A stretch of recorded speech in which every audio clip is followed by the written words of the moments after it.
ela nunca tem a ver com a individualidade simplesmente das pessoas. Quando nós vemos Deus usar pessoas, essas pessoas são usadas para melhorar a qualidade de vida de outras pessoas. Então eu gostaria que você entendesse isso. Será que nós estamos por detrás dessa escola? Há algum interesse que nós não colocamos para você, para ganhar um dinheiro seu, para tirar alguma coisa sua? Não, não tem nada a ver. Entendemos que você pode buscar espaço em outros lugares, treinamentos bons, ferramentas extraordinárias, mas é importante você entender, quando você vai para um ambiente de treinamento, de ensino, duas coisas podem acontecer se você não obtiver o resultado desejado. Primeiro, você foi atraído para um conteúdo ruim. Alguém usou o marketing e o marketing foi tão bom que conseguiu te vender uma mentoria, conseguiu te vender um curso, conseguiu levar você para um ambiente onde o que você foi receber lá foi quase nada. Ou então, o segundo motivo de pessoas não conseguirem o resultado é porque não houve o engajamento necessário para que você mudasse a sua história. Às vezes as ferramentas são boas, mas não há um comprometimento com aquilo, certo? O Alex disse algo que eu sempre levo comigo: quanto mais cedo você fizer o que você precisa, mais cedo você vai poder fazer o que quer. Pessoas que começam a fazer cedo o que precisa, abrir mão do que quer para fazer o que precisa, pode ter certeza que essa pessoa, de forma muito prematura, vai poder se dar o luxo de fazer o que quer, mesmo que ele continue fazendo o necessário, certo? Inevitavelmente ele poderia parar e simplesmente fazer o que quisesse, formatar o seu horário de trabalho. Se trabalha de forma presencial ou home office, ele pode discernir que tipo de metas ele vai estabelecer para seus negócios. É assim que funciona. Então a proposta, eu vi que tem muita gente, provavelmente, que ouviu falar da escola de negócios e veio nos ver. Então, esse bate-papo, certo? Antes e depois, é muito importante com os alunos da escola, para que você entenda que não há, o Alex citou aqui a questão econômica, falando com muito cuidado e com muito zelo sobre para onde é canalizado o valor para a estrutura da formatura, mas o restante, o que nós fazemos é com o coração. Pessoas extremamente ocupadas. Deixa eu te falar uma coisa, essa turma que vem falar aqui não tem nenhum vagabundo não. Ninguém vem para cá para falar porque não tem outra coisa para fazer não, certo? Essa turma é muita coisa, vem de longe, tem despesa para investir em você. Então, se você tiver a fim de fracassar, por favor, não venha na próxima aula, lasque-se sozinho, certo? Porque a proposta é ver você vencer, tá certo? É assim que funciona. E quando o assunto é dinheiro, já vou entrar aqui, ok, no conteúdo. Quando o assunto é dinheiro, nós temos um problema. Em algum momento da história, alguém demonizou o dinheiro, certo? Mediante a fé. Então alguém vendeu a ideia que se o cara vai morar para o céu, ou no céu, não pode ter dinheiro, porque dinheiro e Jesus não andam junto. E quebrar isso é muito difícil, tá certo? É um grande desafio. Num ambiente onde a estrutura religiosa montada foi católica, então inevitavelmente, certo? Toda a história da pobreza se ramificou no nosso ambiente cultural, tá certo? Impedindo as pessoas de conseguirem o sucesso econômico E nós também, já de um tempo, lutamos contra o sistema socialista, comunista, com desejo de ser implantado na nossa nação, o que inevitavelmente precisa de um povo que não consiga gerenciar suas economias, suas finanças, porque quem administra bem dinheiro não precisa do sistema político de assistencialismo. Então nós também somos um problema, certo, para o sistema político, quando motivamos as pessoas a vencer. Tá certo? Então depois você pega mais informações, vai estar lá, essa turma é extremamente organizada, está aí para te atender. Mas hoje eu quero falar com você sobre o empreendedorismo e a Bíblia. Eu quero te dar algumas informações, certo, que podem ser preciosíssimas ao longo da sua caminhada. Eu vou discorrer, eu não gosto muito de dividir o espaço com a tela, por isso que eu não monto aquela estrutura. Eu gosto que você fique olhando para mim quando eu estou falando. Mas se você quer anotar, pega seu dispositivo aí, tá certo? A minha proposta é conversar com vocês sobre ideia. Repita comigo, ideia. Realização. Repita comigo, realização. Recursos. Trabalho. Administração. E fé. Tá certo? Eu quero te ajudar biblicamente, te dando algumas informações, certo? Que leve você para a sua realidade. É importante você, quanto mais rápido você conseguir enxergar a sua realidade. Por exemplo, eu tenho hoje aqui uma pessoa que tem 7 funcionários e fatura em média R$450 mil por mês, com 7 funcionários. Isso significa, está dentro da pesquisa do Diogo, certo? A turma que tem menos de 10 funcionários. O cara com 7 funcionários tem uma arrecadação mensal, em média, de R$450 mil. Tá certo? O que indica que esse cara pode ser considerado alguém pequeno? Não. A empresa dele pode até ser vista como uma empresa pequena. É ou não é? Mas na verdade ela é uma grande empresa. Então é importante nós entendermos isso. Então eu quero começar com uma coisa que é importantíssima. Você entender o que é empreender. Tá certo? A palavra empreender, de uma forma muito simples, ela tem a conotação de realizar, de tornar uma ideia em algo verdadeiro de fato, em consumar. O indivíduo só pode ser considerado um empreendedor de verdade quando ele consegue fazer as coisas acontecerem.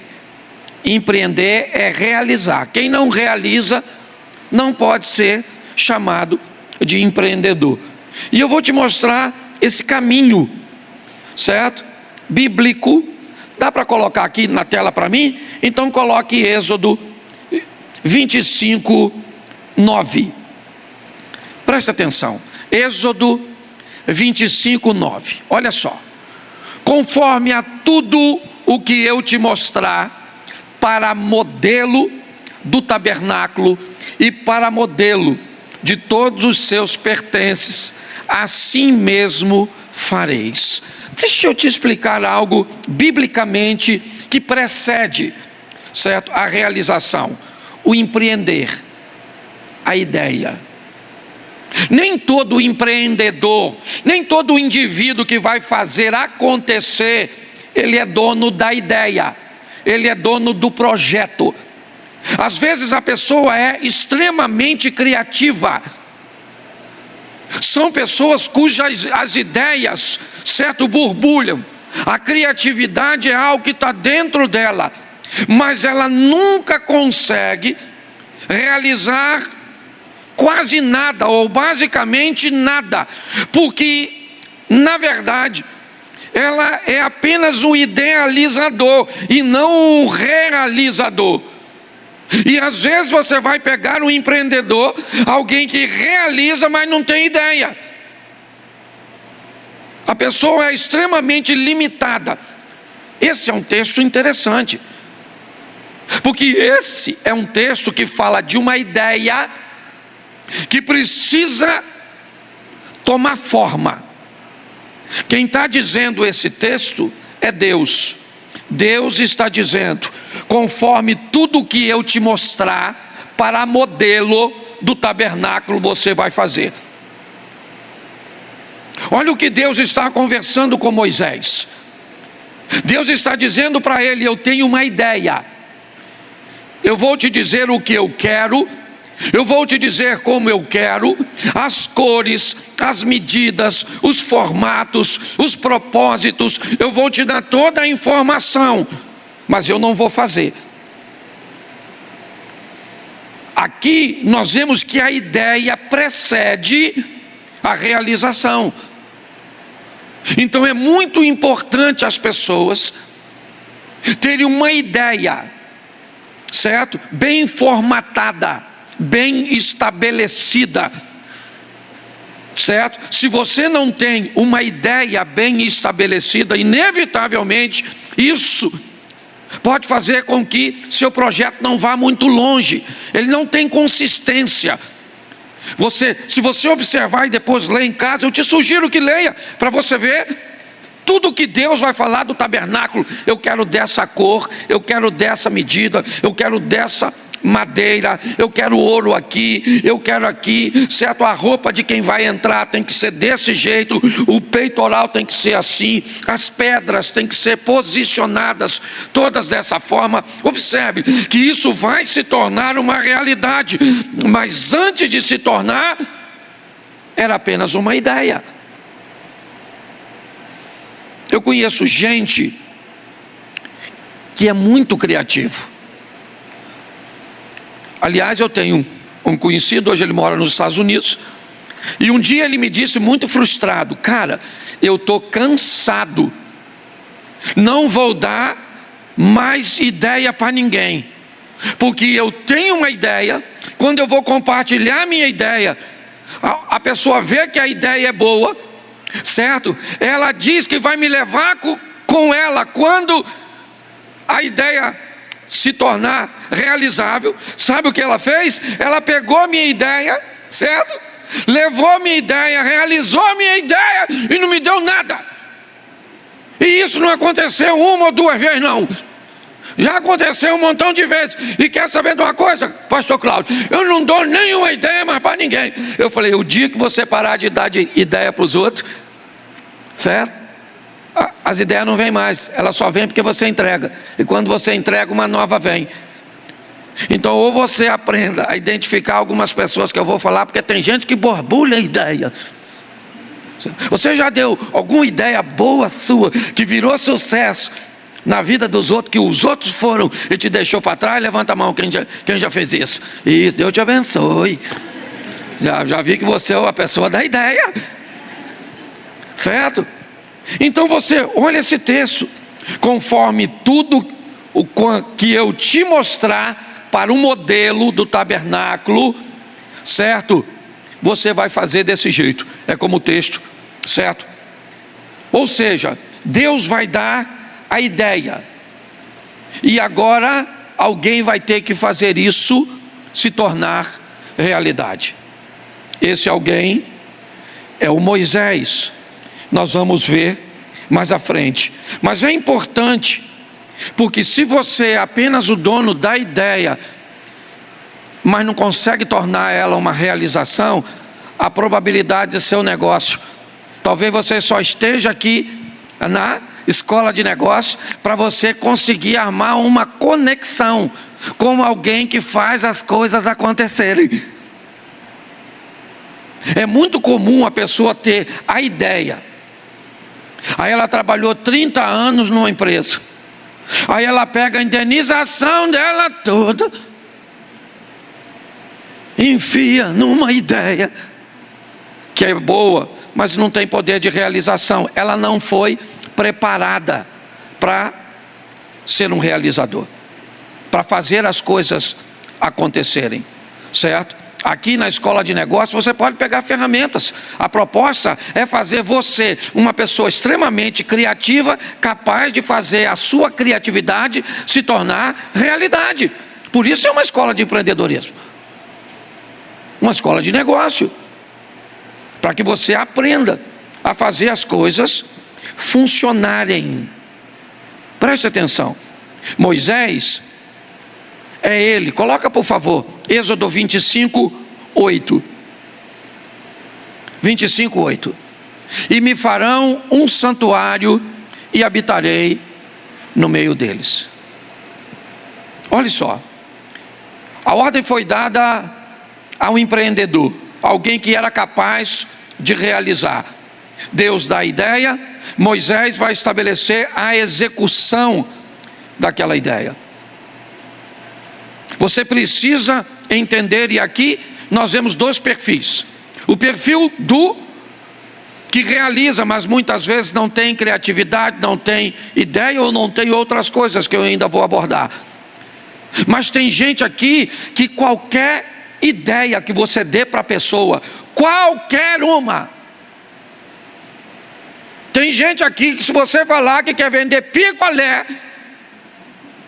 você vai vender mais picolé e vai ganhar mais dinheiro do que se você estivesse trabalhando de CLT. Você pode não enriquecer, mas você vai levar a sua vida para outro padrão. Quando você encontra um realizador, meu filho, o realizador, ele vende qualquer coisa. É ou não é? Ele faz acontecer. Agora você também precisa saber se o que você quer fazer vai levar você para os números que você gostaria de ter. Eu acho que um bom começo para a maioria de nós é olhar a nossa realidade. Eu vivi 13 anos da minha vida ganhando 2,5 salários. Criei meus filhos, certo? Passei necessidade, ok? Eu vivi minha realidade. Meu filho estudava num colégio particular quando eu fiquei desempregado. O que aconteceu? Eu fui lá e tirei meu filho. Na metade do ano consegui outro colégio para ele estudar? Sim ou não? Não, ele perdeu o ano. Morreu? Eu fiquei devendo o colégio da criança que eu não podia pagar? Não. Hoje está formado. Você consegue entender? Encarar a sua realidade é muito importante. Olhar para o momento que você está vivendo. Hoje as pessoas parecem que vivem de ilusão. Então é importante você... Quem eu sou? Eu sou um realizador que não tenho ideia. Eu sou uma pessoa que tem ideia, mas não tenho poder de realização. A maioria das pessoas se encaixam nesse perfil. Certo? É como se alguém olhasse aqui para Xerém e dissesse: já pensou aqui, Alex? Não tem um restaurante árabe em Xerém? Pô, olha um mercado aberto. Quer investir no meu restaurante árabe?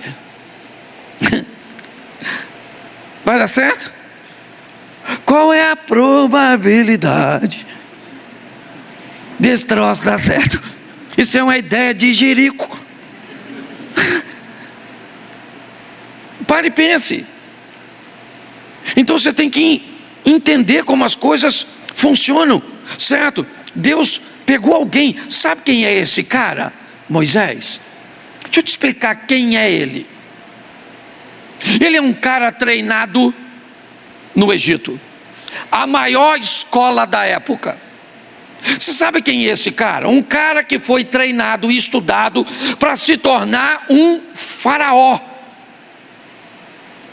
Você acha que Deus mandou um Zé Ruela, um borra-botas construir? Não, pegou alguém altamente preparado, altamente capacitado, certo? Alguém que seria capaz de fazer as coisas acontecerem, tirar uma ideia do papel, ok? E colocar num ambiente realizável. Então o segundo passo é a realização. Vamos para o terceiro? O primeiro é o quê? Eu preciso de quê? De uma ideia. Uma ideia pode valer mais que 1000 dias de trabalho.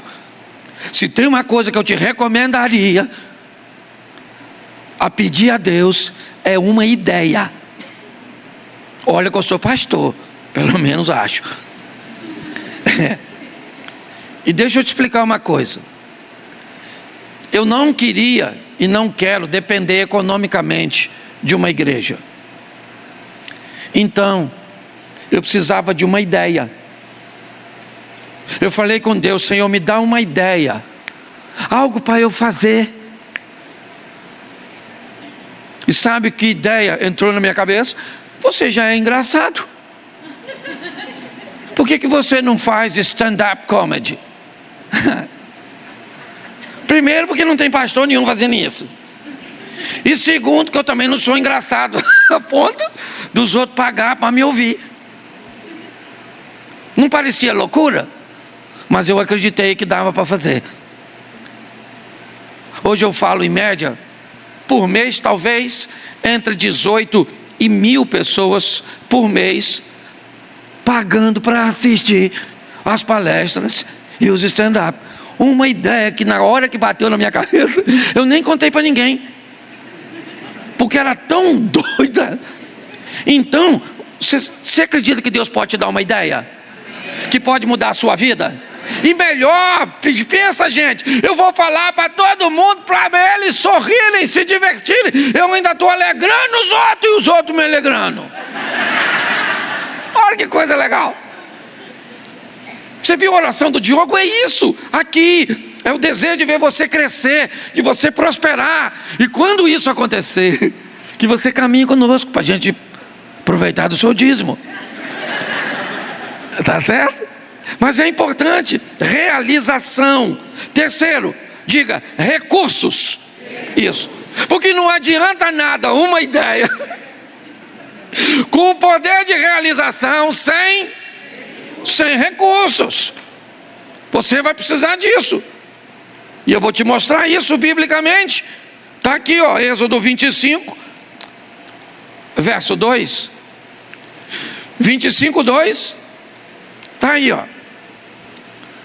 Fala aos filhos de Israel que me tragam uma oferta alçada de todo homem cujo coração se mover voluntariamente, dele tomareis a minha oferta alçada. Põe o 3. Esta é a oferta alçada que receberei deles: ouro, prata e cobre, vamos lá, e azul e púrpura, carmesim, linho fino, pelos de cabra, ó, pele de carneiro, tinta de vermelho, pele de texugo, madeira de acácia. Vamos embora. Vamos lá. Azeite, certo, para a luz, especiarias para o óleo da unção, especiarias para o incenso. Vamos lá. Pedras de ônix, pedras de engaste para o éfode, para o peitoral, certo? Vamos embora. Bota aí. E me farão um santuário e habitarei no meio. Então preste atenção, porque aqui nós já temos as 3 coisas. A ideia, que é construir um santuário. O empreendedor, que é Moisés, um homem capacitado para realizar. Mas agora precisa de um recurso. E o recurso está aqui. E eu quero que você preste atenção na variedade dos recursos. Você leu? Ouro, prata, bronze, madeira, pele, tecido, pedra. Tudo isso foi trazido como recurso. Mas não tem tabernáculo ainda. Só tem recurso. Do mesmo jeito que tem gente que tem ideia e não tem recurso, tem gente que tem recurso, mas não tem ideia. Tem gente que tem recurso, pode ter ideia, mas não é um realizador, não é um empreendedor. Tem gente que é um empreendedor, mas não tem recurso. Você consegue entender que às vezes o que você tem não é suficiente? E talvez essa escola, esse encontro, essas lições que você vem aprender aqui, tem a ver com que nesse meio tem alguém que não tem o que você tem e que tem o que você não tem. O que nós chamaríamos de uma sociedade, de alguém que ou pode caminhar com você, ou pode contribuir com o seu crescimento, certo? Em áreas cujas quais você é deficiente, certo? No momento em que o Sebrae estiver aqui, pessoas muito mais qualificadas do que eu, que esse não é meu ambiente, podem estar, e homens de negócios aqui, certo? Pode te auxiliar com isso. Mas recursos, você vai precisar de recursos. E aqui você vai ver aqui em cima modelos totalmente diferentes. Meu modelo de negócio é altamente conservador. Minha forma de colocar dinheiro é extremamente conservadora, certo? Eu sou o único modelo? Não. Você vai ver gente aqui arrojada. Gente que monta 3, 4 negócios, que tem margem de perda, que sabe o que pode perder, onde pode perder, a hora de dizer, isso aqui não dá mais para eu colocar meu dinheiro, certo? São pessoas que diversificam.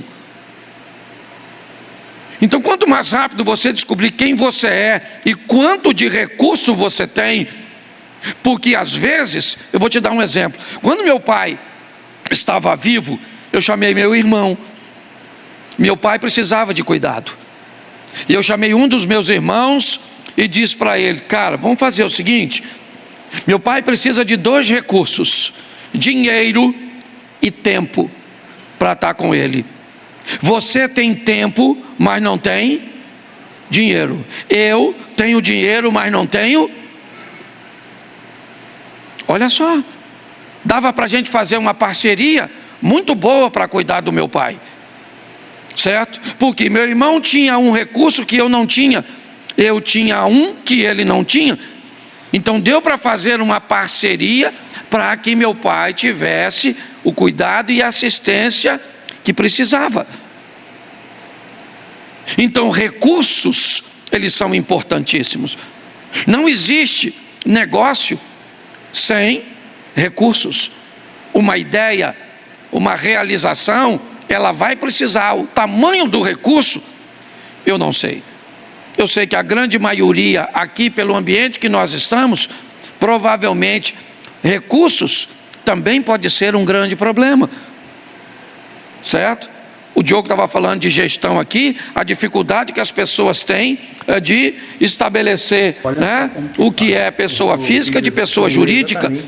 E muitas pessoas montam um negócio e não faz distinção entre o que é o capital da igreja, o que é todas essas coisas. Essa é uma proposta nossa de equipar você, certo? Para que você entenda sobre recursos, e eles são importantíssimos. Se você negligenciar isso, inevitavelmente seu negócio, certo? Independente, né, de quem coloque recurso. Aliás, se um dia você for chamado para colocar recurso num lugar, por favor, tenha muito cuidado, porque você pode perder o amigo, o parente e o dinheiro. Eu vejo gente que provavelmente já sofreu com isso, certo? Mas, então nós precisamos de uma ideia, está lá, a ideia está na mente de Deus. Vamos construir um tabernáculo, está certo. Mas quem vai construir? Deus não vai? Então eu preciso de um empreendedor, alguém que faça a ideia se tornar uma realidade. Então tá bom, eu já tenho a ideia e já tenho o empreendedor, então agora eu preciso dos recursos. Então eu vou atrás dos recursos, tá certo? Eu recomendo, pelo meu estilo, certo? Eu sou da tese de que quem nasce grande é monstro. Então eu acho que você pode ir construindo uma coisa que vá crescendo gradativamente. Qual é o grande problema da maioria de nós? É que começamos tarde demais, e quando começamos tarde demais, temos a necessidade de uma velocidade perigosa. Entendeu? Esse é que é o problema. Hoje você vai lidar com gente que precisa ganhar muito mais do que o seu negócio ou o seu trabalho vai lhe oferecer. Essa conta acaba não fechando, E se você não pisar no freio, ok? Para entender a importância dos recursos, você pode se dar mal. Quarto, trabalho. Eu não vou usar texto agora para acelerar, mas preste atenção. Jesus disse algo muito poderoso: meu Pai trabalha até agora e eu trabalho também. Preguiçoso vai aprender com a formiga, é o que a Bíblia nos ensina. Mas preste atenção que essa questão de trabalho dentro do texto, ela é bem interessante. Porque preste atenção, Deus, para realizar o tabernáculo, a construção do tabernáculo, Ele tem o Moisés, beleza. Mas a oferta pedida por Deus foi específica: me tragam ouro, me tragam prata, me tragam bronze, metais, me tragam peles de animais que deverão ser tingidas, me tragam madeira, me tragam pedras valiosas. Observe que para Moisés realizar aquilo, ele vai precisar de pessoas habilitadas para lidar com aqueles materiais. A mão de obra, esse talvez seja um dos maiores desafios hoje. O Diogo também estava falando disso aqui, certo? Meu pai foi pedreiro, meu sogro foi pedreiro, eu fui pedreiro, trabalhei de pedreiro em São Paulo. Hoje eu posso falar para você, eu entendo um pouquinho de obra, mas o cara que eu treinei para pedreiro, você sabe, hoje dificilmente você vai achar no Rio de Janeiro um pedreiro como o meu pedreiro. Trabalha há 22 anos para mim. Nós estamos 22 anos juntos, certo? Um cara que eu treinei, isso aqui faz parte basicamente da minha família. A mãe dele está sendo operada em Vassouras, foi operada, ele está lá, é alguém que sabe que a gente criou uma conexão. Mas é muito importante nós entendermos sobre trabalho, mão de obra, que é nosso, que é daquela pessoa que vai estar nos representando. Esse é que é o problema, certo? Um colaborador seu, ou você, ou seu marido, eu não sei, uma empresa familiar, 2, 3 pessoas, não interessa. A gente não está falando aqui, certo, simplesmente do tamanho final do seu negócio. Nós estamos numa escola, o que indica que você pode estar no começo.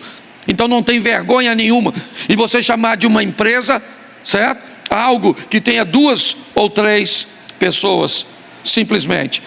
Mas a proposta é gerar em você uma responsabilidade de trabalho, entendeu? Força para trabalhar, para se dedicar, para ir adiante, certo? Para entender que para que o seu negócio dê certo, você vai precisar de uma excelente mão de obra.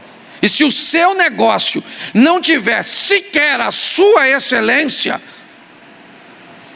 como é que vai acontecer? Eu não preciso ser bom em tudo. A igreja é um negócio? Não, mas ela precisa funcionar. Eu consigo fazer esse ministério funcionar? Até consigo, mas não consigo igual eles. Eu não consigo, certo? Eu tenho gente aqui preparada para fazer aquilo que eu não sei fazer com maestria. Eles vão falar, né, sobre temáticas aqui, vão lidar com situações que eu entendo pouquíssimo e que eu sento para ouvi-los porque são autoridades. A minha área é a da pregação, é a Bíblia. Nessa área eu me desenvolvo bem, eu entrego bem, certo? Minha agenda hoje, eu perguntei ao Eduardo, eu acho que ele devia estar brincando, mas em média hoje eu recebo de 60 a 80 convites por dia, certo? Para falar em diversos ambientes. Mas quando eu vou, a minha roupa me vende, o meu humor me vende, a minha educação me vende, Hoje eu não tenho tempo mais de dizer sim para ninguém. A minha agenda está fechada, e se eu quiser fechar para o próximo 3 anos, ela vai estar. Mas o indivíduo que me convida hoje e eu não posso atendê-lo, eu não digo para ele o não. Não é assim que funciona. Não é assim que o indivíduo que está lá na ponta do telefone, ou para responder o e-mail, não. Porque o cara que eu não atendo hoje, provavelmente é alguém que amanhã eu vou atender. Então tem que ter educação, tem que ter respeito, tem que ter cuidado. Não é porque eu estou vivendo um momento bom de ascensão que isso tem tendência a durar para sempre. Então, que tipo de trabalho você oferece para o seu negócio? Que tipo de atenção, certo, você oferece para o seu negócio? É importante que você esteja à frente de tudo isso, primeiro a chegar, último a sair, certo? Mas tem que ser desse jeito. Tem que fazer hoje o que é preciso. O que é preciso. É assim que funciona. Se você não tiver condições de fazer isso, é melhor ir para o CLT. Vai por mim. Porque para montar um negócio, certo, que te faça sofrer, ok? Que você sempre vai se sentir angustiado, apertado, ok? É melhor você ir para um ambiente confortável. Se é que eu posso chamar isso de conforto. Mas o trabalho, ele é importantíssimo. Então eu preciso de uma ideia. Eu preciso de um realizador, um empreendedor. Eu preciso de recursos. Eu preciso de trabalho, mão de obra, para a área que eu vou atuar. Quinto, eu preciso de administração. Olha, eu gosto muito de falar da nossa realidade, até porque isso aqui acontece no ambiente da igreja. A igreja tem 12 anos, vai fazer 12 anos, certo? Durante 5 anos, nós ficamos, desde quando a igreja começou lá, economizando, guardando dinheiro, para que uma hora nós conseguíssemos iniciar uma obra. Hoje nós temos aqui, passa aqui por domingo, aproximadamente 1.300, 1.500 pessoas nos 2 cultos. Nós temos aqui 6 ou 7 colaboradores ou funcionários, como queiram chamar. A nossa forma de administrar sempre foi muito realista. Eu vou dizer algo que é meu, porque eu estou aqui com a palavra, eu posso dizer: dinheiro para mim se ganha primeiro para se gastar depois. Eu não gosto do ambiente onde pessoas gastam para depois. Eu não sou assim, eu tenho amigo que é. Tem uma turma aí arrojada que o cara não quer nem saber. Manda a bala, ok? E faz as coisas acontecerem. Mas não é o meu modelo. Então o que a Bíblia fala sobre administração? Vamos lá. Tem um texto no Novo Testamento que diz assim: todo homem que desejar construir uma torre, ele deve se sentar primeiro para calcular. A torre é a ideia, ele é o executor, quem vai realizar. Os recursos, ok? Ele vai avaliar administrativamente se o que ele tem é suficiente para ele conduzir sua ideia num poder de realização. E o texto é bem claro, para que, se ele parar a construção pelo caminho, quem passar na rua olhar e vai dizer: essa pessoa que está fazendo essa torre começou, mas não pôde terminar. Por quê? Simplesmente porque não planejou. Ela não colocou a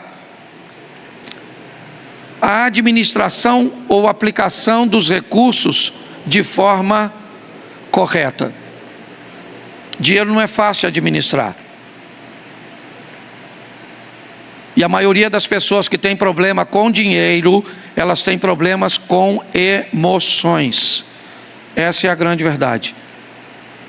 E é assim que funciona. Se você pega uma pessoa, a Bíblia diz que quem é fiel no pouco, é fiel no muito. Por quê? Porque a conversa aqui não é sobre recursos, é sobre postura. Ok? A pessoa que administra bem dinheiro, ela pode ganhar 2 salários. E se você perguntar a alguém que administra bem e ganha 2 salários, essa pessoa vai ter pelo menos aí, vamos dizer, nos últimos 2 anos, conseguiu guardar 700 ou R$1.000. Como alguém que ganha 2 salários consegue guardar alguma coisa? Consegue. O poder de administração bíblico, a Bíblia continua. Ela diz: qual é o rei que se vai à guerra antes de colocar seus soldados? Porque presta atenção, quando você vai ir para um negócio, não é só seu não. Sua mulher vai junto, seus filhos vão junto, seus pais vão junto. Tem uma turma inteira que vai com você. Se isso der ruim, não dá ruim só para você não. Então é muito importante o rei. Olha o que o texto diz: qual o rei que indo à guerra, antes de ir à guerra, ele não se senta para descobrir se ele, com o número de soldados que tem, certo? Ele é capaz de enfrentar o exército inimigo. Porque se ele descobrir que o exército inimigo tem mais soldados do que ele pode enfrentar, ao invés de ir para uma guerra, ele vai para uma pacificação, certo? Ele vai enviar um estadista para negociar um acordo de paz, porque ele não é louco. Então, administrativamente, é muito, olha para mim, administrativamente é muito importante que você entenda sobre administração. Pessoas vão passar por aqui e passam por aqui te ajudando a administrar pouco, te ensinando coisas simples, como precificação de produtos que as pessoas sequer são capazes de fazer de forma correta. Dobrei e eu ganho 100%. Pare e pense. Então, se você anda sempre com problema de dinheiro, você não tem problema financeiro, você tem problema emocional. Pode ter certeza. Ninguém pode ter problema financeiro o tempo inteiro.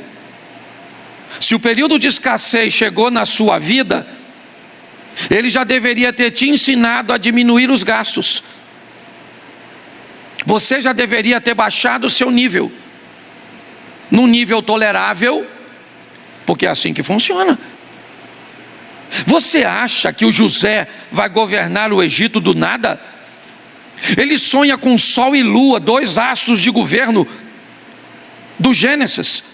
O sonho de José já dizia para ele: você vai governar, e vai governar o quê? Ele vai governar prosperidade e escassez. Onde ele aprende essas 2 matérias?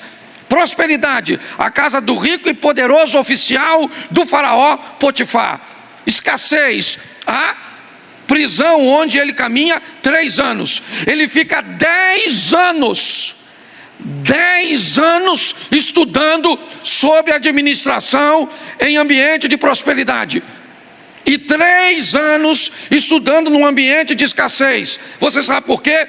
Porque pessoas se perdem muito mais com muito dinheiro do que com pouco.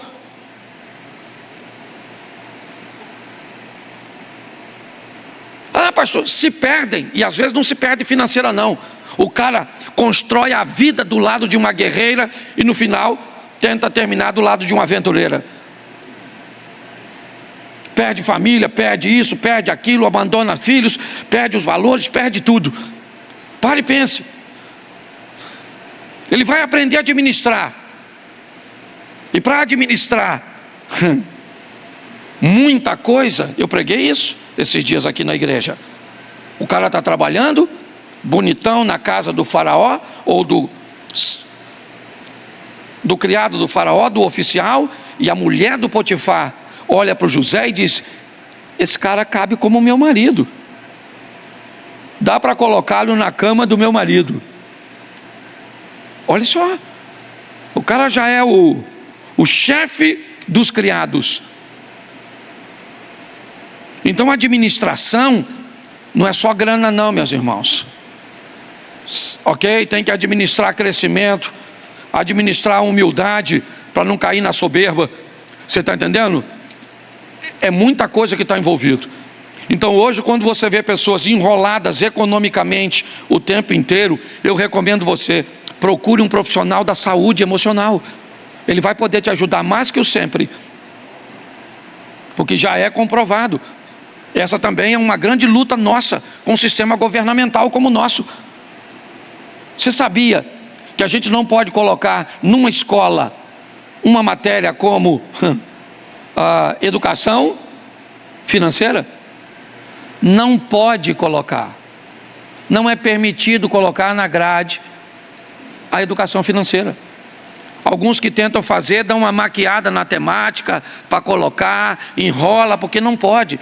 Porque já descobriu-se que quem tem problema com dinheiro tem problema com emoção. Se você vai ajudar alguém a administrar dinheiro, inevitavelmente essa pessoa vai aprender a administrar suas emoções. Se ela administra suas emoções, já era. Ela começa a prosperar, porque ela sabe sobre relacionamento interpessoal, ela vai saber lidar com relacionamentos verticais, quem está acima, quem está abaixo, relacionamentos horizontais, quem está na mesma posição. Quando isso acontece, sabe o que acontece? Você prospera. E quando você prospera, você não depende do sistema governamental. Então você é alguém que pode fazer crítica. Então você não é importante. Administrar é muito importante. Tem gente que tem ideias extraordinárias, poder de realizações fantásticos.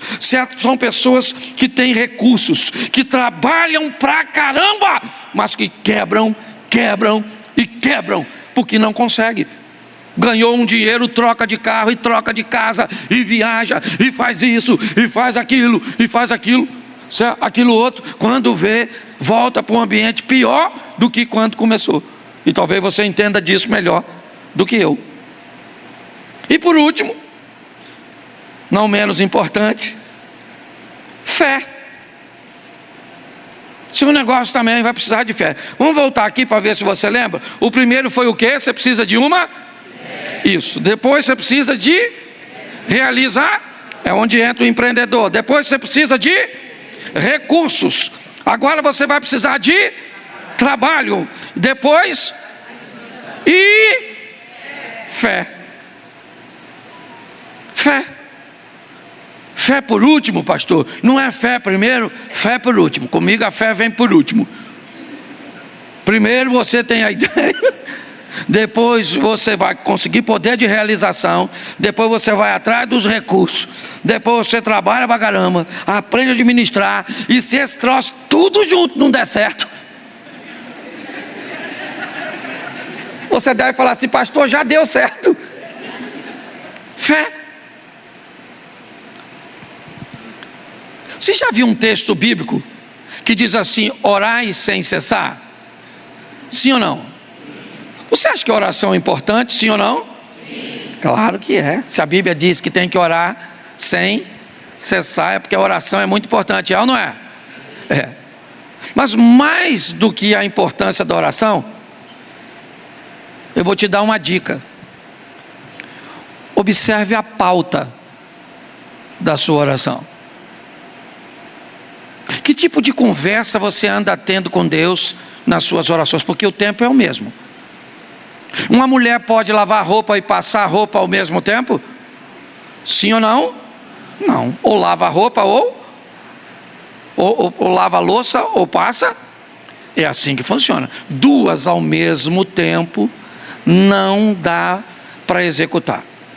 O que me ensina que se você está orando, e está fazendo bem, está orando, para Deus corrigir seus erros, ou está orando para que você prospere,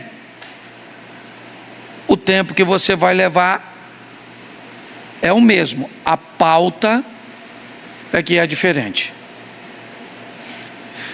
Eu vou te mostrar um texto agora, observe bem, eu vou fechar aqui. Gênesis 26, 12. Gênesis 26. Semeou Isaque naquela mesma terra, e colheu naquele mesmo ano, 100 medidas, porque o Senhor Bom, isso é fé. Esse cara coloca a semente num solo improdutivo. Era terra? Era, mas era desértica. A probabilidade dele ter êxito numa lavoura desse tipo, ainda mais com esse percentual de 100 medidas, é basicamente impossível. Isso é fé. Agora, tudo isso aqui começou na ideia de semear, na capacidade de tornar a ideia um canteiro de plantio. Para plantar, ele teve que ter recursos, quer mão de obra, quer semente. Teve que trabalhar duro, porque se trabalhar em solo fértil já é difícil, imagine naquele solo improdutivo. Só que ele sabia que não ia produzir, não tinha como produzir. Então, esse cara, para fazer tudo isso, ele precisou da fé. O que eu estou querendo dizer a você é que a fé, ela não é que ela vai vir por último, é que tem coisas que você não vai poder resolver, e por mais habilidoso que você seja, por mais habilidosa que você seja, há circunstâncias que te fogem o controle. Aí sim, a sua fé, o mercado ficou ruim, certo? A concorrência se acirrou. Então hoje, o ambiente ou o mercado cujo qual seu negócio está inserido, seu produto, seu serviço, ok? É um mercado que ele tomou uma proporção onde o número dos seus concorrentes se tornaram grandes. O poder de compra deles é muito maior que o seu. A capacidade e os recursos que eles têm para colocar no marketing são bem mais intensos que os seus. Então há uma desigualdade econômica entre vocês. Aí você vai para a fé. Aí eu vou dobrar meu joelho e vou dizer: Senhor, eu preciso da sua intervenção. Eu preciso que o Senhor envie clientes para mim, mediante ao que eu vivo e o que eu posso hoje, mediante a minha realidade. É assim que funciona. Quando nós colocamos essa sequência, biblicamente não tem como não dar certo. Primeiro porque eu ofereci o melhor que eu tinha, e se o melhor não foi o suficiente, eu levei para o meu melhor o meu Deus. Lembra? Deus está no meu negócio, vai estar sempre.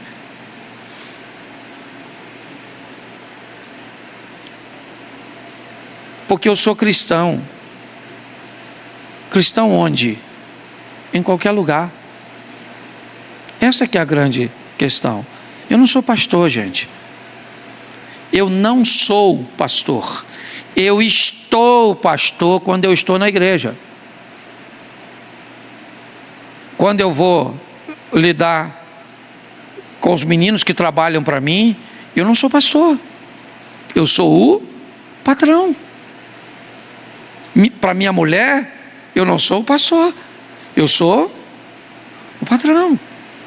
Hoje o meu vizinho levou um caminhão lá e quebrou algumas coisas que eu havia construído, e ele mandou uma mensagem: pastor, meu caminhão passou aqui, quebrou isso, quebrou aquilo, eu vou mandar consertar. Mas eu sou o vizinho, eu vou visitar a minha mãe, ela não me chama de pastor. Os meus filhos não me chamam de pastor, mas eu sou um pai cristão, um filho cristão, um marido cristão, um vizinho cristão, um pastor, obviamente, cristão, certo? Um humorista cristão, um palestrante cristão. É assim que funciona, certo? Ontem à noite eu estava ministrando num evento. Tem algum barbeiro aqui? Tem barbearia? Isso aí. Estava com o seu Elias, lá no Transamérica, lá em São Paulo, 2.000 barbeiros no evento do seu Elias. Um cara que é barbeiro. Vocês conhecem ele aí? Quem conhece o seu Elias? Conhece? Sabe que os caras, um jogador de futebol entra num avião na Europa para vir a Belo Horizonte cortar o cabelo com o cara. Segura essa. Quando o cara voltar para lá, o cabelo já cresceu. Isso é que é negócio. É só para você entender, certo? Pensa num negócio extraordinário. Um trabalho bem próximo desse nosso. Ô Diogo, teve mais de 200 conversões no trabalho, a de ontem, tá certo? Então nós vamos precisar de fé, sim, mas vou te falar uma coisa: use a fé para você primeiro, e faz tudo isso que você tem recebido de ferramenta no seu negócio primeiro, antes de botar a fé. Provavelmente, talvez até você note que não vai precisar nem de muita fé para dar certo, porque negócio para dar certo precisa de fé, precisa de uma boa ideia, de alguém que sabe executá-la, de ter os recursos. É assim o trabalho, certo? A administração é assim que funciona. Bom, gente, eu quero fazer uma reflexão com vocês, e ela para mim é de um personagem, é muito difícil dizer que tem alguém na Bíblia que você se identifica mais. Às vezes nós cometemos até um certo erro dizendo: esse é um indivíduo, né, uma das passagens que mais me marcam. Mas dentre alguns principais, eu vou destacar José como sendo um dos primeiros na minha lista. E eu quero te mostrar algumas coisas através da vida deste moço, e não apenas dele, mas de sua casa e de sua trajetória. E o texto é Êxodo 13, 19. Êxodo, capítulo 13, verso 19. E Moisés levou consigo os ossos de José, porquanto havia este solenemente, ajuramentado os filhos de Israel, dizendo: certamente Deus vos visitará. Fazei, pois, subir daqui os meus ossos convosco. Feche os seus olhos. Senhor nosso Deus e Pai, em nome de Jesus, continua falando conosco, nos abençoando, nos alertando, ó Deus, e que cada um de nós possamos sair com uma semente da Tua palavra para esta semana, pelo poder do nome de Jesus. Você pode dizer amém? Amém. Isso. Bom, nós estamos diante de um texto, de um fato presente, aqui neste momento, mas de uma narrativa do passado. O texto está falando de uma atitude de Moisés, mas de uma palavra que havia sido dita por José, que já faz bastante tempo que morreu. E José deixou uma palavra que não tinha a ver com o seu período de vida. Ele foi bem claro dizendo: o Senhor vos visitará e não nos visitará. José está lançando uma palavra para o futuro e dizendo que quando Deus visitasse o povo, trazendo àquele povo libertação, que ele faria questão de sair também do Egito. José não gostaria de ficar no Egito. Parece estranho, mas ele já havia morrido. Mas ele quer que seus ossos sejam retirados dali. Inúmeras pessoas nesse percurso morreram e tiveram sua sepultura no Egito. Mas José, ele vai pedir que as pessoas se lembrem dele. E que pessoas são essas? Não são egípcios, pois o texto chega a dizer que levanta-se um faraó que não sabe nada a respeito de José, o que indica que a imagem de José, por melhor que fosse no Egito, por mais expressivo que ele tenha sido no Egito, e foi, o Egito cresceu economicamente, comprou todas as terras vizinhas, basicamente todas as nações ao redor do Egito, que sofriam com um período de escassez, primeiro venderam seus bens, depois venderam suas terras e por fim venderam a si mesmos, só para receberem comida e não morrer de fome. O que indica que nos jantares dos poderosos do Egito, José sempre estava em primeiro lugar por seus resultados, por seus números. Mas passou um tempo até que as pessoas de fora esquecessem quem era José. Note que as pessoas não lembraram das terras, dos celeiros, da expansão territorial, ninguém lembrou de nada disso. E olha que isso era muito expressivo. Mas José quer conversar com alguém que não esqueça de seus ossos. Olha que estranho. Que tipo de pessoas seriam capazes de lembrar de ossos quando saíssem do Egito? Se as pessoas não estão lembrando das conquistas, das terras, certo, do poder econômico, da expressividade, certo, como nação, quem é que vai lembrar de ossos secos numa sepultura, para num momento de pressa, ao sair do Egito, levar osso consigo? Só um grupo de pessoas pode se interessar por algo tão insignificante: família. Sabe, aquela mulher que não quer saber quem você é na empresa, qual é o seu cargo, a sua posição, a sua postura, né? A sua posição, postura não, a sua posição, o quanto você ganha, qual é o seu salário, quem está subordinado a você. Aquela mulher que Quando você chega em casa, isso não interessa para ela.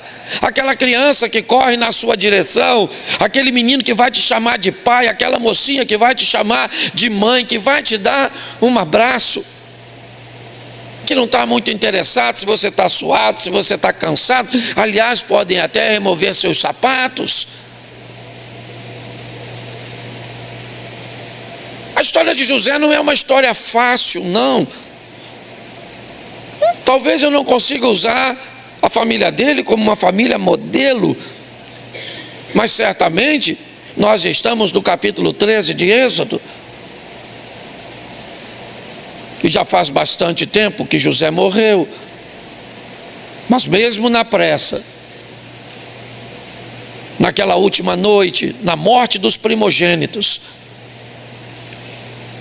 no dia seguinte, quando amanhece, quando a sentença do faraó expulsando o povo judeu das terras do Egito, alguém está preocupado em pegar os bens que os egípcios estão doando para que os judeus fujam depressa. Mas tem alguém que, ao invés de pegar uma taça de ouro, uma capa lindíssima, algumas moedas de prata e alguns utensílios valiosos, quer levar algo que tem muito valor para ele: os ossos de um de seus familiares. Não se engane com a aparência do quanto as pessoas de fora te amam ou te respeitem. Não se iluda com a visibilidade dos estranhos, pois elas desaparecem com a mesma velocidade que chegam. Mas construa histórias em casa. Construa elos inseparáveis. Estruturas fortes com pessoas imperfeitas. Um sistema coeso, alinhado e firme com pessoas desafiadoras. Porque a maioria das pessoas de fora sequer se lembrarão das coisas boas que você fez. Imagine lembrar-se de seus ossos. Começo por aqui essa reflexão. Num período onde estamos ensinados, doutrinados, a nos interessarmos pela opinião de estranhos, pela aceitação de pessoas invisíveis, cujas quais sequer temos a foto dela em seu perfil. Elogios convenientes, atenção preciosa, que desviamos de pessoas que deveriam ser importantes de fato, mas às vezes esse tempo precioso que temos, dedicamos a pessoas tão distantes que vão desaparecer na mesma velocidade que chegam. A história desse rapaz que eu li em Êxodo, na verdade começa aqui, Gênesis 37:2. Põe para mim, por favor, eu não dei o texto para ele, então vai demorar um pouquinho, pode ser. Estas são as gerações de Jacó. Sendo José de 17 anos, apacentava as ovelhas com seus irmãos. Sendo ainda jovem, andava com os filhos de Bila e com os filhos de Zilpa, mulheres de seu pai. E José trazia más notícias deles a seu pai. Preste atenção, 17 anos de idade. A história desse garoto começa na sua adolescência. O que é que essa família, que nos serve de exemplo esta noite, vai nos trazer de inspiração de um garoto de 17 anos? O que ele tem a nos oferecer de exemplo, é ele que nós vamos usar por base. E a história começa falando que aos 17 anos, este menino é um sonhador. É alguém cujo qual os pensamentos acerca do futuro são muito maiores do que tudo que ele tem como exemplo ao seu redor. José começa a ter uma visão de seu futuro, expressada em seus sonhos. Visão esta que o coloca numa posição maior que Rúben, seu irmão primogênito. Até mesmo que Judá, certo? Que será um indivíduo reconhecido pela tribo que representa. Mas quando olhamos a história deste menino, ela é uma história que nos inspira a sermos sonhadores, a olharmos para um ambiente cujo qual ele não nos expõe muita expectativa de futuro. Tinha tanta gente na frente dele: Rúben, Simeão, Levi, Judá, Isacar, Zebulum, Gade, Azer, Naftali. Preste atenção, a probabilidade dele se destacar é pouca, é mínima. Mas o que a Bíblia está querendo dizer a mim e a você: não perca as expectativas de sonho, de sonhar, de aspirar, de desejar. Por mais caótico que seja o ambiente cujo qual você está inserido, sonhe, deseje, e mais do que isso, esteja pronto para percorrer o caminho entre o que você quer e onde está o que você quer. 17 anos de idade, ele é o mais novo. O comportamento ao redor de José não é bom. Ele traz más notícias a respeito de seus irmãos paternos. Ele não tem ninguém como irmão legítimo. Ninguém. Ele não vai ter. Quando José é vendido, e nós já vamos ver isso, ele ainda é o filho único de Raquel. O único irmão que ele tem legítimo, ele só vai conhecer depois da morte de sua mãe. Essa não é uma família perfeita, mas dá para dizer que é uma família de vencedores. José agora, ao relatar seus sonhos, quando ele começa a dizer para onde seus sonhos estão indo, e para o povo cujo qual ele faz parte, os sonhos têm muito a ver com uma realidade futura, com uma conversa e uma direção de Deus para com o indivíduo. Então, quando ele começa a dizer que seus molhos, ou os molhos de seus irmãos, estão curvados diante do dele, significa uma postura de senhorio. Quando seu pai e a sua mãe o escutam dizer que sol e lua e 11 estrelas se dobram diante dele, a grandeza de José começa a aparecer. E aí, um padrão que se repete em quase todas as famílias: todas as vezes que alguém começa a se destacar diante daquelas pessoas que não se destacam, é só uma questão de tempo até os aborrecimentos se instalarem. Os irmãos de José agora não conseguem conviver com ele pacificamente.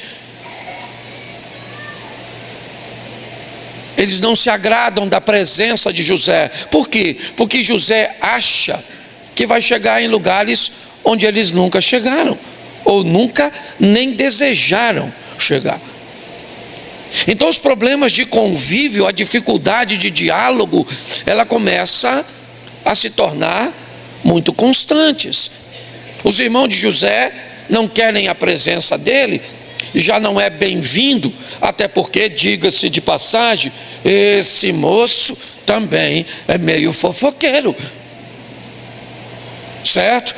Ele também não está cultivando um bom relacionamento, não, porque ele já sabe que os irmãos não gostam dele, fica pegando o que os irmãos fazem de errado e contando para o pai. Está a fim de melhorar o relacionamento? É lógico que não. Mas vai piorar. José agora vai ser vendido pelos seus irmãos. Vendido por aqueles que deveriam proteger o caçula. Ele tem apenas 17 anos. Será que seus irmãos mais velhos não são maduros o suficiente para entender um comportamento de um adolescente? Um menino sonhador? Alguém que eles sabem que não tem condição nenhuma de chegar onde está sonhando? Qual a probabilidade de José ser maior que Jacó? De ganhar mais visibilidade do que Isaac? De se tornar alguém mais influente numa nação estrangeira do que Abrão, o pai da fé? Eles não acreditam que isso pode acontecer, mas eles não gostam desse modelo de pensamento passar pela cabeça de José. Então José vai viver um dos maiores traumas familiares, a traição de um dos seus. E se você acha que um te trair é pouco, pense a tua família inteira, teus irmãos todos te traindo e se levantando contra você. Pensa você dentro de uma cova, com 10 irmãos seus do lado de fora, decidindo que hora que te mata. Pensa. Uma ação liderada por Judá. Lá vem o sonhador, vamos matá-lo, e junto com ele seus sonhos. Eles não querem matar José, eles querem matar o sonho de José. Então eu abro aqui para vocês só um conselho: cuidado para quem você conta seus sonhos. Cuidado com quem você compartilha onde você quer chegar. Se os de casa têm dificuldade para lidar com isso, imagine os de fora. Cuidado com quem você chama de amigos. Cuidado com esse ambiente. José está dentro de uma cova, aparentemente sozinho, mas ele foi muito bem treinado. Muito bem treinado. Sua mãe também era uma sonhadora, que sonhou a vida inteira ter um filho. Foi humilhada por seu pai. Sim, o covarde Labão, que deu a filha mais velha no lugar da mais nova. A vergonha de Raquel. Pensa, pare para pensar. No dia do casamento dela, todas as suas amigas sabem que é ela que vai casar, e no final da história ela termina solteira e acorda de manhã com sua irmã na cama do homem que seria seu marido. Pensa na humilhação, até mesmo do próprio Deus para com Raquel. A visão que Raquel poderia ter a respeito de Deus. Não apenas sua irmã Lia, mas Bila e Zilpa, praticamente escravas, serviçais, não apenas recebendo os benefícios dos prazeres sexuais na cama do patrão, mas tendo a satisfação de, alguns meses depois, ouvir na sua tenda o choro de uma criança que Raquel nunca tinha ouvido. É essa mulher que treinou esse garoto. É essa sonhadora que chamou seu filho e deu a ele forças, firmeza para prosseguir. É ela que vai estar com ele quando ninguém estiver. É ela. Para onde você vai quando a vida te leva para te mostrar os louros? Quem você leva com você? Você vai sozinho ou é capaz de levar seu avô, seu pai, seu tio, quem te criou? Esses dias alguém me perguntou: pastor, o senhor viaja muito sozinho, sua mulher quase não viaja contigo? Eu disse: cara, eu nunca viajei sozinho, minha mulher sempre foi. E aí alguém me disse: mas eu nunca vi. Eu disse: isso aí não é problema meu, é seu. Eu dificilmente, poucas vezes, só quando não tem jeito, eu aceito uma cama de solteiro. Eu tenho que dormir numa cama de casal, porque minha mulher vai comigo. Pode não ir presencialmente, mas vai no meu coração. Nesses 34 anos, nunca houve nenhuma possibilidade de ter nenhuma outra mulher deitada na cama que eu me deito, porque aquela tem lugar e ele está ocupado. Não interessa se ela está presente fisicamente ou não. Não há vaga na cama que eu durmo por uma outra mulher que não se chame Jane Mary. É assim que funciona. É para lá que Raquel vai com ele. E Jacó também. O relacionamento de Jacó com José também é muito forte. Ele é o filho da mulher que ele ama e que foi estéril até a presença de José. Mas agora vamos ao trauma, à venda. Vamos vender aos ismaelitas, aos midianitas, aos homens das caravanas, o nosso irmão José. Para que matá-lo se podemos vendê-lo? Porque vender é muito pior que matar. Se você mata, você destrói. Se você vende, você azeda o coração.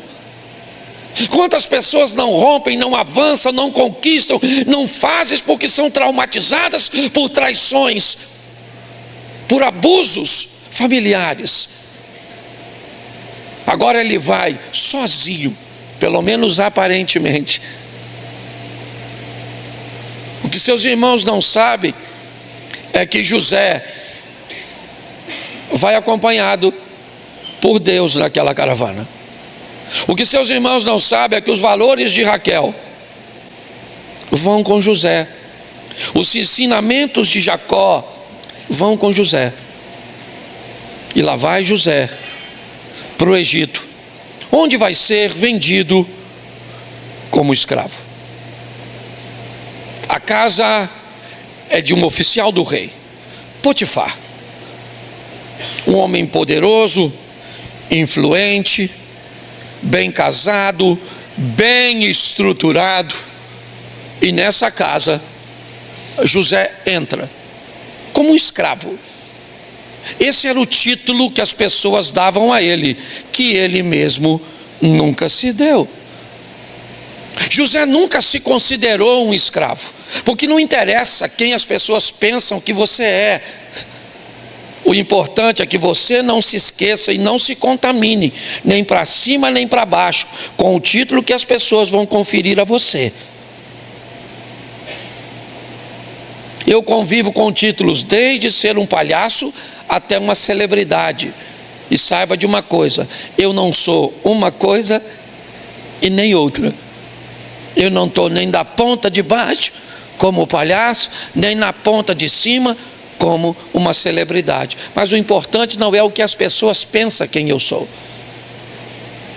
O importante é que eu saiba. O comportamento de José não é de escravo.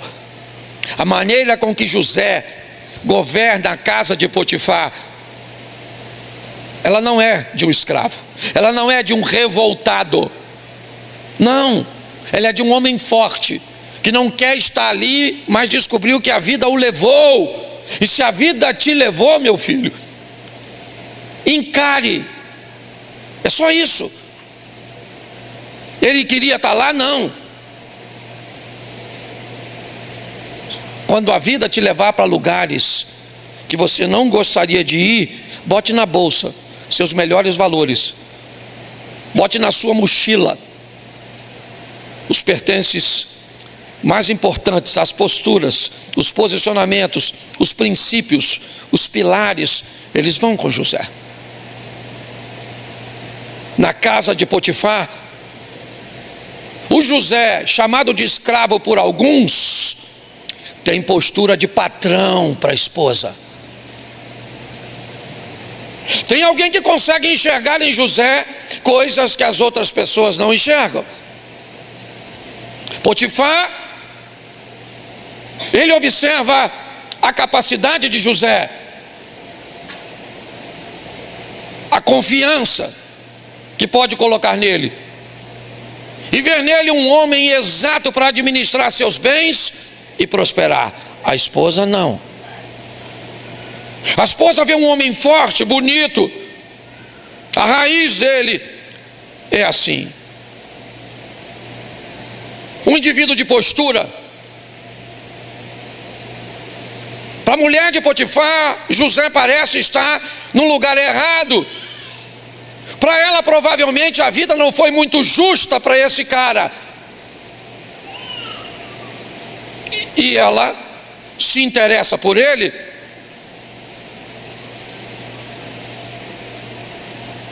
E é uma boa oportunidade do escravo se tornar amante da mulher do patrão. Mas José não viajou sozinho. Ele viajou com seus princípios. E os princípios ainda o estão direcionando. Pastor, se ele se deitar com a mulher do Potifar, ele quebra um dos mandamentos. Não adulterarás. Mas isso não foi escrito ainda. O decálogo vai ser escrito mais à frente, depois do Êxodo, por Moisés. Moisés nem é nascido, e esse cara já sabe que não se deita com a mulher do outro. Preste atenção. A firmeza, a postura, os valores familiares desse indivíduo são firmes, fortes. Ele tem uma oportunidade extraordinária. Uma oportunidade extraordinária de alimentar a si mesmo. Ele não vai poder distribuir essa informação.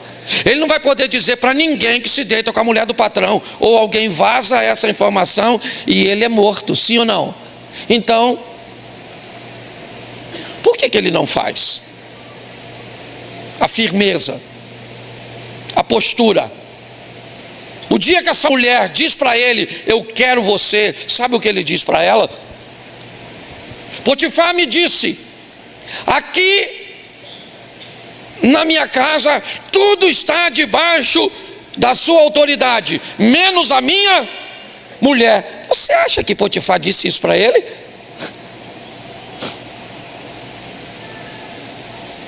Um cara vai trabalhar para você e você vai dizer para ele, toma conta das minhas coisas, você só não pode se deitar com a minha mulher. Isso não é uma coisa que se diz. Não foi Potifar que disse isso para José, foi José que disse isso para ele mesmo. Há limites em mim e não interessa o benefício que eu ganho para rompê-los, eu não vou fazê-lo. Eu tenho princípios, eu fui bem treinado.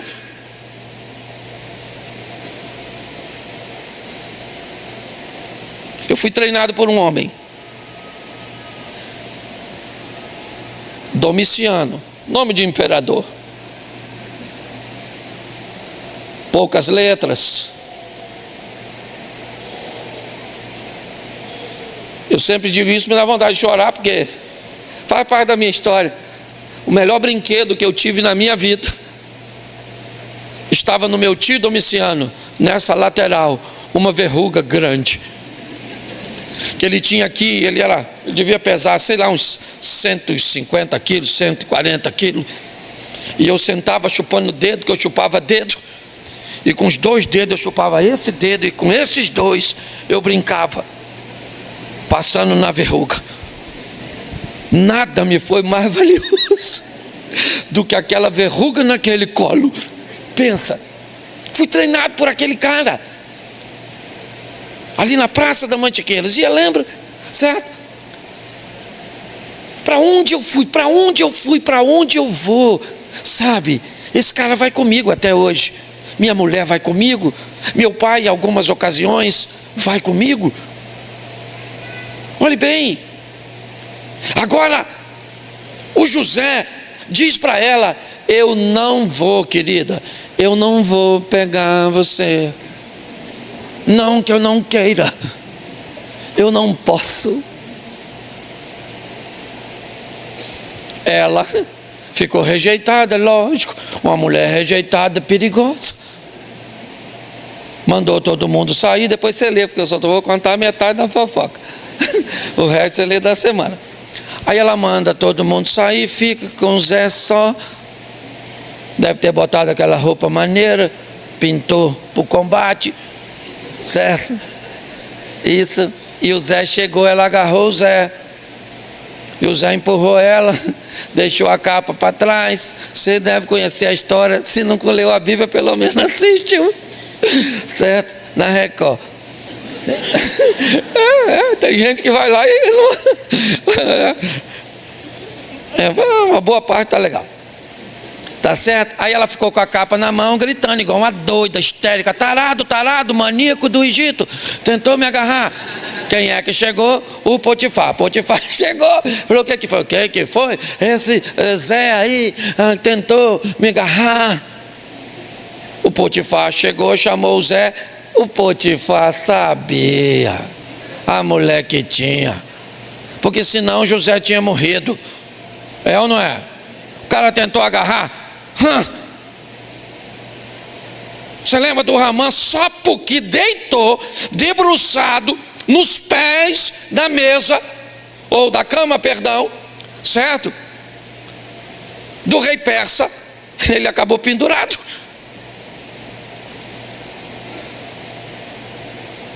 Eu imagino o Potifar chamando: pô, Zé, bom, cara, tu fazer isso comigo, cara.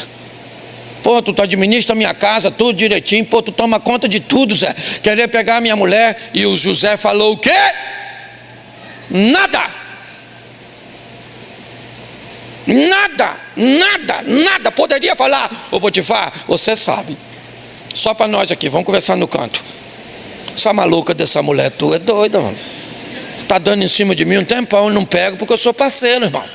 Pega a visão, fiel. Você entenda bem. Eu não peguei essa maluca, não peguei. Ela tá falando: vem, neném. Eu não fui, cara. Eu não fui. Ele fez isso. E se ele faz? Acabava com a reputação da mulher que não tinha. Dizia para esse cara que ele tinha um grande potencial para ser um corno.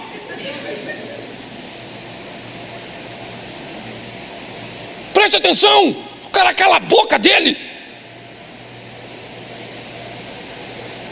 Conserva-me o direito de permanecer calado. Então vai para a prisão, miserável. Pelo menos o Potifar tem que dar uma satisfação. É ou não é? Botou o cara na cadeia. Chega o José. Primeira coisa que alguém pergunta quando o cara é preso. Esse dia prenderam um amigo meu. Pensão alimentícia. Amigo não, conhecido. Aí perguntaram para ele, irmão. Perguntaram para o cara que está prendendo: qual é o crime? Sabe o que o cara gritou? Ele ficou muito chateado: ladrão de mamadeira. Eu achei o maior barato ele me contando. Falei: vai virar história. Não fala o nome, mas fala o crime. É na verdade.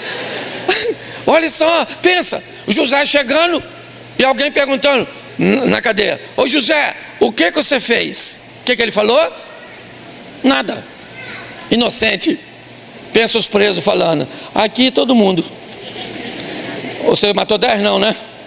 Você roubou, não roubou não? Nem cara de ladrão tem lá. Aqui todo mundo é inocente. Vai ele preso, sim ou não? Sim ou não? Sim. Mas na prisão, Deus era com José. Deus era com José, Raquel era com José, os valores eram com José, os princípios eram com José, os pilares eram com José. Tem gente na igreja que não pode ir no barzinho da esquina, que os princípios, pilares, já ficou. Tem umas irmãs que se for na praia, não vai princípio, não vai valor, não vai nem roupa. Quanto mais essas coisas. E cuidado que você pode estar rindo de você. O que é legal, não tem gente que não pode ir em lugar nenhum, que não leva nada. Na prisão, Deus era com o Zé. Eu gosto disso. E o Zé está lá, e os prisioneiros estão vendo que o Zé é maneiro. O Zé pode até ser bandido, mas é um bandido de família. Certo? Pelo menos tem uma vantagem, gosta de mulher, agarrou a mulher do maluco. Isso aí. Deus era com ele, sim ou não? Isso. Ali ele cresce, desponta, ganha visibilidade e continua envolvido com sonhos. O futuro sempre esteve diante do José, quer para ele, quer dos outros. Copeiro e padeiro, sonho, o destino se desenrola. A exposição do José, ela acontece. Ele também é visto naquela prisão como profeta. Mas o copeiro é solto. E José diz para ele o seguinte: quando chegar lá fora, irmão, você vai servir o faraó, cara. Fala para o faraó que eu não garrei ninguém não, pô. Fala para ele, fala, ó, Zé é maneiro, Zé não garra ninguém, Zé... Ele pediu ao copeiro para ajudá-lo a sair da prisão, sim ou não? Isso, porque a prisão era ruim. E quando você está num lugar ruim, você quer sair. Ele pediu a Deus para tirá-lo da casa do Potifar, sim ou não? Não, porque lá era bom. Era bom porque ele tinha conforto, ele estava numa posição significativa. Ele queria sair da casa do Potifar? Não, mas Deus o tirou. Ele queria sair da prisão? Mas Deus o deixou lá. Porque enquanto a lição não for aprendida, e preste atenção, o desfecho de tudo isso é um só, ou pelo menos o início de tudo isso, é ser vendido por sua família, é ser vendido por seus irmãos. José está passando tudo isso que não precisava passar. O tempo passou, o faraó sonha, e o copeiro agora se lembra de José. José sai da prisão e é apresentado ao faraó. 30 anos de idade. 13 anos se passaram. Entre casa de Potifar e prisão, 13 anos se passaram nessa luta. Alguns colocam 10 anos na casa do Potifar, 3 anos na prisão, e agora José está diante do faraó do Egito.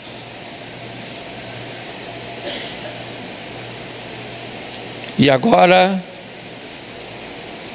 ele interpreta os sonhos. Uns sonhos que nunca lhe deixaram. Que começou sonhando a respeito de seu futuro. Depois se deparou com sonhos que falavam do futuro das pessoas. E agora ele está diante do faraó